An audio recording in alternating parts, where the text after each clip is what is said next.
Genesis 48. Joseph was told that his father Jacob had become very sick. So Joseph went to see him and took along his 2 sons Manasseh and Ephraim. When Joseph arrived, someone told Jacob, "Your son Joseph has come to see you." Jacob sat up in bed, but it took almost all his strength.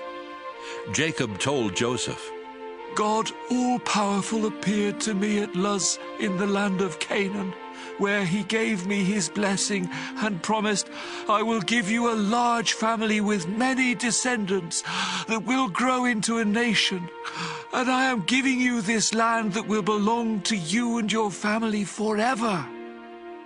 Then Jacob went on to say, Joseph, your 2 sons Ephraim and Manasseh were born in Egypt, but I accept them as my own, just as Reuben and Simeon are mine.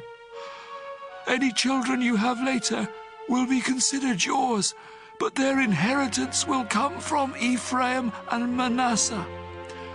Unfortunately, your mother Rachel died in Canaan after we had left northern Syria and before we reached Bethlehem, and I had to bury her along the way.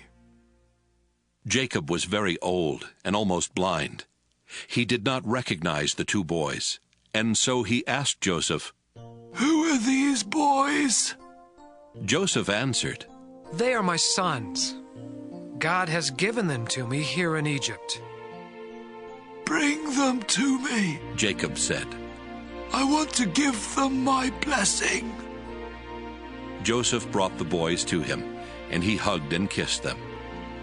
Jacob turned to Joseph and told him, For many years I thought you were dead, and that I would never see you again. But now God has even let me live to see your children. Then Joseph made his sons move away from Jacob's knees, and Joseph bowed down in front of him with his face to the ground. After Joseph got up, he brought his 2 sons over to Jacob again. He led his younger son Ephraim to the left side of Jacob, and his older son Manasseh to the right.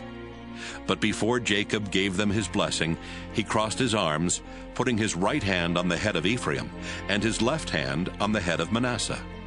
Then he gave Joseph his blessing and said, My grandfather Abraham and my father Isaac worshipped the Lord God. He has been with me all my life, and his angel has kept me safe. Now I pray that he will bless these boys, and that my name and the names of Abraham and Isaac will live on because of him.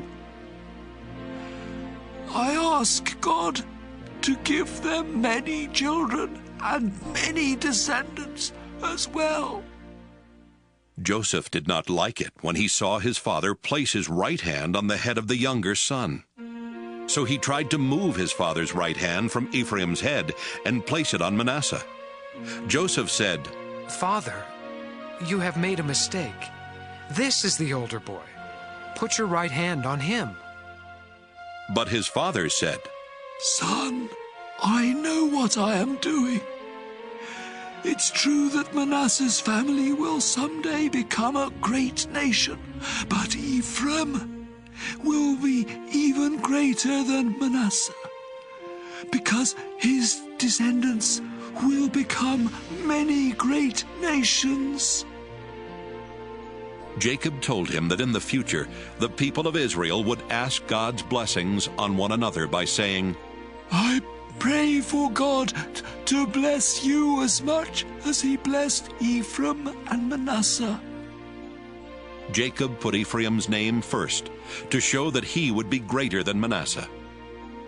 After that, Jacob said, Joseph, you can see that I won't live much longer, but God will be with you and will lead you back to the land he promised our family long ago.